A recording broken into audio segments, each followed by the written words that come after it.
Les vraies guêpes, ou vespidés, font figure d'élégantes. Taille fine et vol gracieux, les belles n'en sont pas moins redoutées. La guêpe commune n'est pas étrangère à l'origine de cette défiance. Plus agressive, elle n'hésite pas à s'inviter à notre table et inflige de douloureuses piqûres. Sa mauvaise réputation pourrait bien nuire à de paisibles cousins qui nous intéressent aujourd'hui, les polistes. Les entomologistes ont déterminé plus de 300 espèces de polistes à travers le monde. Polistes dominula est l'espèce la plus répandue en France.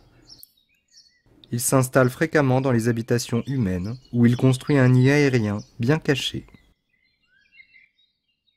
Cet hôte discret des maisons passe le plus souvent inaperçu et les petites colonies prospèrent sans que l'on soupçonne leur présence.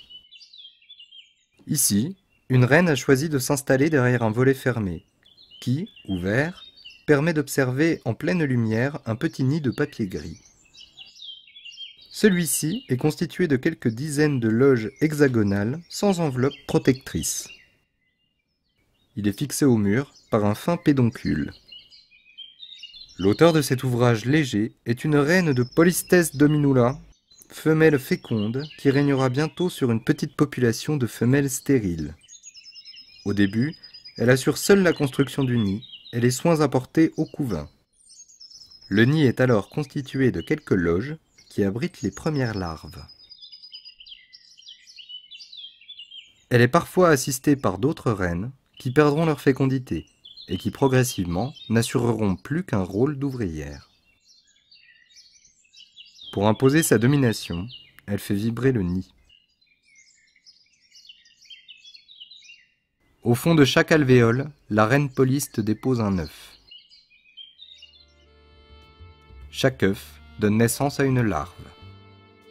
En fin de croissance, la larve fabrique un opercule pour entrer en nymphose et se transforme en insecte complet ou imago.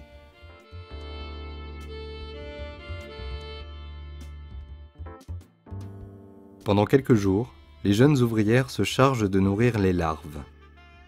Avec de petites proies, elles fabriquent une sorte de pâté qu'elles distribuent de loge en loge.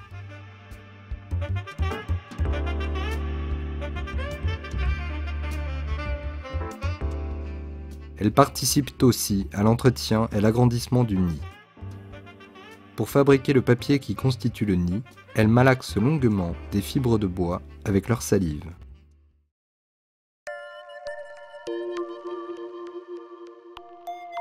Au milieu de l'été, la colonie atteint sa taille maximale.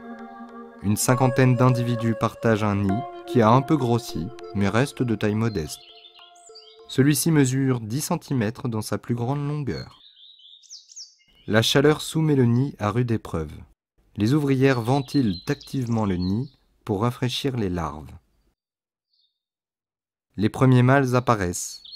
On les reconnaît à l'extrémité recourbée de leurs antennes. Dans l'indifférence générale, l'un d'eux s'extrait sans assistance de sa loge.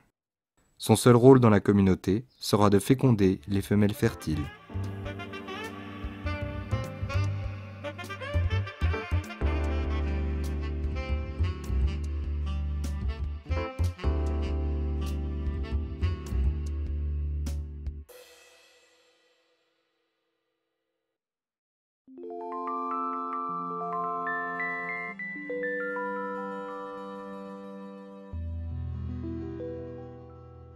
Dès les premiers froids de l'automne, les mâles et les ouvrières meurent.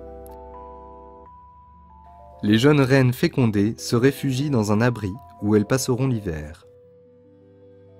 Sur la fenêtre, il ne reste plus qu'un petit nid de papier vide, déserté par ses habitants.